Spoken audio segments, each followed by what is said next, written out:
In the heart of a sprawling, ancient oak tree lived two young sparrows, Puku and Puki. They were siblings, barely fledged, their feathers still soft and their chirps full of an innocent, boundless joy. The golden days, abundance and naivete. Their early days were a symphony of ease. The oak tree, a veritable mansion of leaves and branches, offered shelter and a constant supply of juicy caterpillars and ripe berries. The sun was always warm, the sky often blue, and their parents, wise and diligent, always ensured their little bellies were full. Puku, with his bolder, more impulsive nature, loved to zip through the branches, chasing butterflies and performing daring aerial stunts. He believed life was an endless playground, a continuous feast. Puki, a touch more observant and thoughtful, often perched quietly, watching the bigger birds, studying the patterns of the wind, and noticing the subtle shifts in the sunlight. She loved the joy too, but a tiny seed of awareness had begun to sprout in her heart. Even the most beautiful days eventually give way to dusk. The first chill, scarcity and struggle, as summer ripened and then began its slow fade into autumn. The world started to change. The caterpillars became scarcer, the juiciest berries required longer flights to find. The air carried a new crispness, and the vibrant green leaves of the oak began to blush with yellow and red. Puku, accustomed to effortless foraging, grew frustrated. He'd chirp angrily at empty branches, complain about the extra effort, and sometimes even give up, returning to the nest with a grumbling stomach. "It's not fair," he'd lament. "Why is everything so hard now?"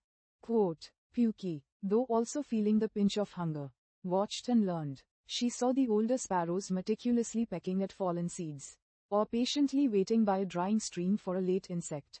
She noticed how they conserved energy, how they worked together, sometimes sharing a particularly plump seed they'd unearthed. One blustery afternoon, a fierce wind stripped many leaves from the oak, exposing the nest to a chilling draft. Puku shivered, longing for the days of thick, protective foliage. Puki, remembering how the older birds wove sturdier nests, began to gather straight twigs and resilient blades of grass, meticulously reinforcing their home. Puku, initially dismissive, eventually joined in, realizing her efforts actually made a difference. The winter's grip, resilience and wisdom. Then came winter. A blanket of snow transformed their vibrant world into a monochrome landscape. Food was agonizingly scarce. The very air seemed to bite. Puku and Puki huddled together, often hungry, often cold. There were days of despair, when Puku would bury his head, convinced they wouldn't make it. But Puki, remembering the tiny flame of resilience she'd seen in the older birds, wouldn't let him stay down. "We have to keep looking, Puku," she'd chirp, her voice small but firm. "Even if it's just one seed is more than none." They learned to dig through the snow, to scan the barren ground for overlooked morsels, to remember the locations of dormant seed pods.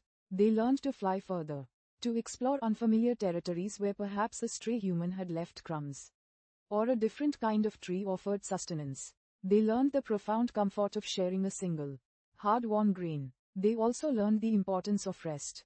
Days of fruitless searching could lead to exhaustion and despair. Puki taught Puku that sometimes, the best thing to do was to huddle close, conserve energy, and face the next challenge with renewed resolve.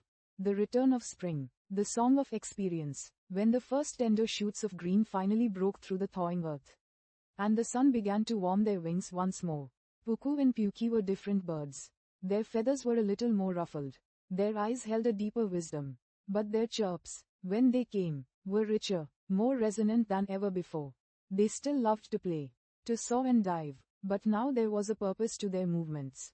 They meticulously chose the best places to forage. They built a sturdier, more sheltered nest, and they always remembered to put aside a little extra, to watch for the signs of change. They became mentors to younger sparrows, sharing their experiences not with fear, but with wisdom. Puku, once the impulsive one, would now patiently show fledglings how to spot a camouflaged insect. Puki, once the quiet observer, would gently advise them on the importance of preparation and perseverance.